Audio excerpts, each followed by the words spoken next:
Les 3 premiers Kung Fu Panda suivent le même schéma. Dans le premier, Po fait une crise existentielle et ne sait pas qui il est. Il se fait confronter par Tigresse. Maître Shifu démontre une technique que Po ne maîtrise pas. L'ennemi fracasse un maître. L'ennemi fracasse les 5 cyclones. Po comprend enfin qui il est, puis maîtrise la technique de Shifu mieux que lui et gagne. Le 2, Po fait une crise existentielle, il ne sait pas qui il est. Confrontation avec Tigresse. Maître Shifu montre une technique que Po ne maîtrise pas. L'ennemi fracasse un maître et les 5 cyclones. Po comprend qui il est, puis maîtrise la technique mieux que Shifu et gagne. Le 3, Po crise. Po Tigresse. Shifu technique. Ennemi fracasse tout le monde. Po comprend. Po technique. Po gagne. Bouh, ils font tout le temps pareil. Calme-toi, y a pas que Kung Fu Panda qui fait ça.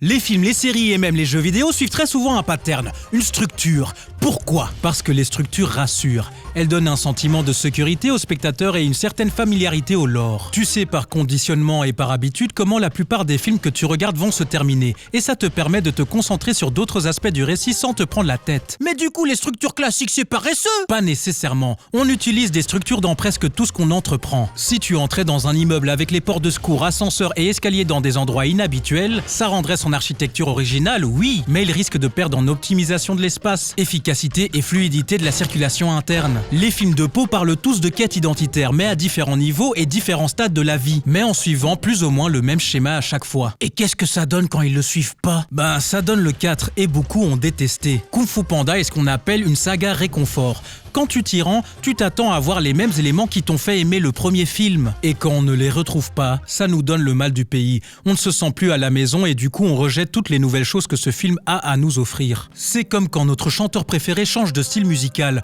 ou quand un restaurant change de recette, ça passe ou ça casse. Dilemme qui tiraille tous les artistes. Quand ils font pareil que leur première réussite, ils gagnent de l'argent. Mais le public se plaint de toujours avoir la même chose. Et ils ne s'épanouissent plus dans leur art. Et quand ils essayent de changer la formule, ils prennent des risques financiers et risquent de se mettre à dos la communauté originelle. Sans parler des grosses corporations et de leurs investisseurs qui mettent la pression pour qu'ils réitèrent leur premier exploit. Du coup, ils n'osent plus prendre de risques. Ce qui rend le cinéma d'aujourd'hui de plus en plus insipide, uniforme et vide d'originalité. N'oubliez jamais que chaque artiste a toujours démarré dans le but de vous montrer le monde à travers sa vision unique. Et on les empêche de faire cela si on garde les yeux fermés.